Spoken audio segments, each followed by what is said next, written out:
Hello everyone, welcome to all of you. This is Anjali Singh. आज हम लोग plant cell and animal cell में difference पढ़ेंगे और हम लोग पिछले वीडियो में प्रोकैरियोटिक और यूकैरियोटिक में डिफरेंस पढ़ चुके हैं। आज हम लोग plant cell and animal cell में डिफरेंस पढ़ेंगे। हम लोग डायग्राम के थ्रू प्लांट सेल और एनिमल सेल में डिफरेंस समझेंगे।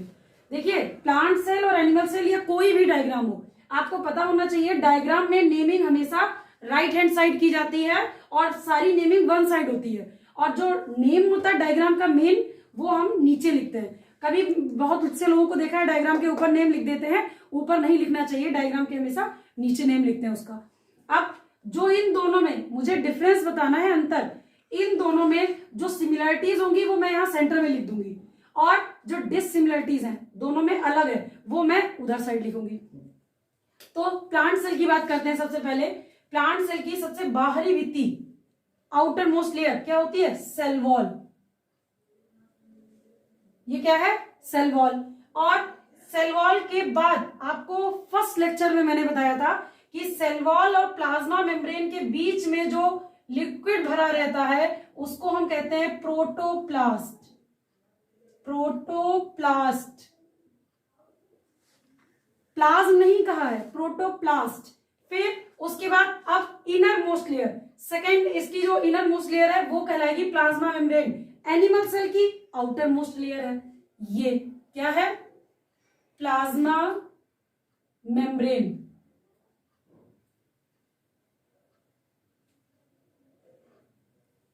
प्लाज्मा मेम्ब्रेन के बाद अब देखेंगे दूसरी, इस न्यूक्लियस, इसमें न्यूक्लियस दोनों में प्रेजेंट है, बट इसका न्यूक्लियस पेरीफेरी पर है। ये क्या है आपका? न्यूक्लियस। इसका न्यूक्लियस पेरीफेरी किनारे है और इसका न्यूक्लियस सेंटर में है। न्यूक्लियस, अब न्यूक्लियस से आउटर जो न्यूक्लियस की बाहरी भित्ति होती है उससे ईआर लगा रहता है। ईआर भी टू टाइप का होता है, smooth ER and rough ER. तो जिस पर राइबोसोम प्रेजेंट है वो रफ ईआर, और जिस पे राइबोसोम एब्सेंट है वो स्मूथ ईआर। आप इस डायग्राम में देख सकते हैं, ये स्मूथ है और ये रफ ईआर है। माइटोकॉन्ड्रिया दोनों में प्रेजेंट है। माइटोकॉन्ड्रिया। अब क्लोरोप्लास्ट, क्लोरोप्लास्ट से प्लांट सेल में होता है, एनिमल सेल में नहीं होता। आप ऐसे ही समझ सकते हैं, प्लांट्स क्या होते हैं? हरे होते हैं, तो जाहिर सी बात है ग्रीन प्लांट है तो जो प्लांट सेल में होगा उसमें क्लोरोप्लास्ट पाया जाएगा। तो ये क्या है? Chloroplast, green. अब इसमें देख लीजिए, इसमें आपका सेंट्रोसोम है, मैं ऊपर लिख दे रही हूं सेंट्रोसोम। सेंट्रोसोम जो है आपका एनिमल सेल, वो प्लांट सेल में नहीं होता है। अब नेक्स्ट देखेंगे वैक्यूल, रिक्तिका। वैक्यूल जो है मैंने बताया था प्लांट सेल में 90%, अभी जस्ट मैंने पिछले ही लेक्चर में बताया आपको, 90% प्लांट सेल में वैक्यूल ही होती है। तो मैं ब्रैकेट में फिर लिख दे रही हूं 90%। और इसके वैक्यूल के अंदर जो द्रव्य भरा है उसको क्या कहेंगे? लिक्विड को सेल सैप। सेल सैप, जो इसके अंदर लिक्विड भरा है वो सेल सैप है। और इसकी आउटर मोस्ट लेयर, इसके सबसे बाहर जो ये लेयर है इसको कहते हैं टोनोप्लास्ट। टोनोप्लास्ट। एनिमल सेल में छोटी, मैंने कहा प्लांट सेल में बड़ी वैक्यूल होती है, 90% एरिया कवर करती है, और एनिमल सेल में जो है वो छोटी वैक्यूल होती है। अब दोनों सेल के अंदर जो ये लिक्विड भरा है उसको कहते हैं प्रोटोप्लाज्म। इसे क्या कहते हैं? प्रोटोप्लाज्म। दोनों को प्रोटोप्लाज्म कहते हैं। इसके अंदर एनिमल प्लांट सेल में नहीं होता है, एनिमल सेल में लाइसोसोम होता है। लाइसोसोम एनिमल सेल में है बट प्लांट सेल में नहीं है। अब जहां मैंने ये प्रोटोप्लाज्म लिखा है इसको देखिएगा, प्रोटोप्लाज्म का मैंने फर्स्ट वीडियो में बताया है कि प्रोटोप्लाज्म, इसके बारे में जरा बता रहे हैं, ध्यान से देखिएगा। प्रोटोप्लाज्म क्या होता है? Protoplasm is equal to cytoplasm plus nucleoplasm. It means जो केंद्रक के अंदर भरा है और जो कोशिका के अंदर भरा है। तो यहां पर हम उसको शॉर्ट में क्या लिखते हैं? सीपी, मतलब cytoplasm, plus nucleoplasm, NP nucleoplasm is equal to protoplasm. तो आप इसको शॉर्ट ट्रिक से याद कर सकते हैं, cytoplasm plus nucleoplasm is equal to protoplasm. तो CP plus NP is equal to PP. ठीक है, अब हम इन जितने अंतर बताए मैं आपको, अब हम आपको लिख के दिखा दे रहे हैं इनके अंतर। प्लांट सेल और एनिमल सेल में आप डिफरेंस देखेंगे। नंबर 1, प्लांट सेल में बाहर से ही अंदर की तरफ चल रहे हैं, सेल वॉल प्रेजेंट थी, एनिमल सेल में एब्सेंट थी। तो क्या लिखेंगे, सेल वॉल प्रेजेंट,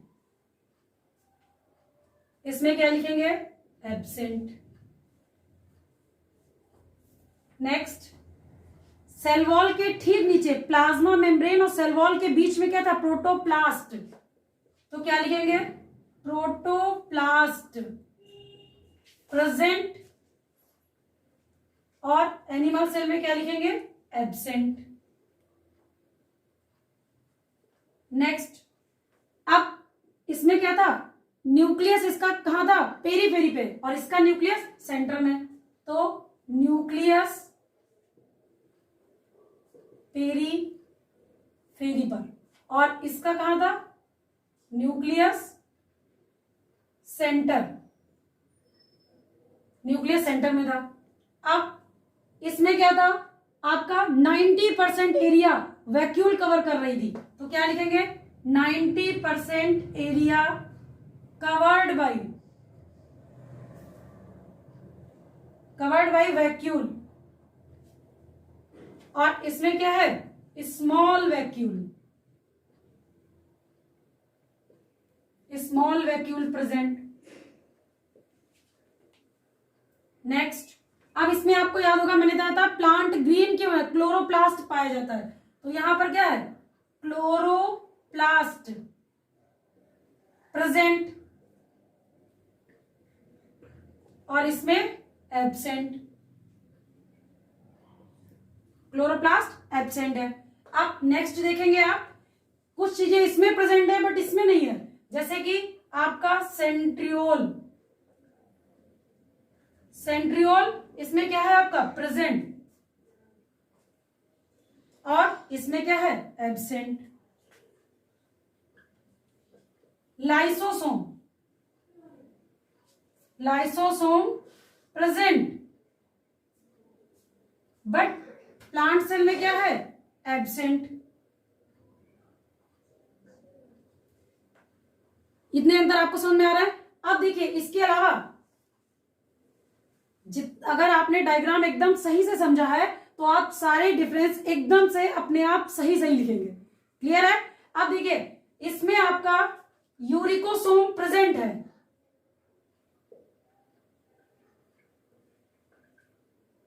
यूरिकोसोम। अच्छा, यूरिकोसोम जो है आपका, वो पराक्सीसोम को ही बोला जा रहा है, बट प्लांट सेल में पराक्सीसोम कहते हैं, परऑक्सीसोम, और इसमें इसको यूरिकोसोम कहते हैं, सेम चीज है। अब प्लांट सेल में आपका स्फीरोसोम पाया जाता है,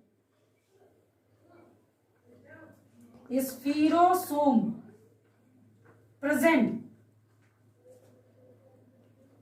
और इसमें क्या है, स्फीरोसोम एब्सेंट।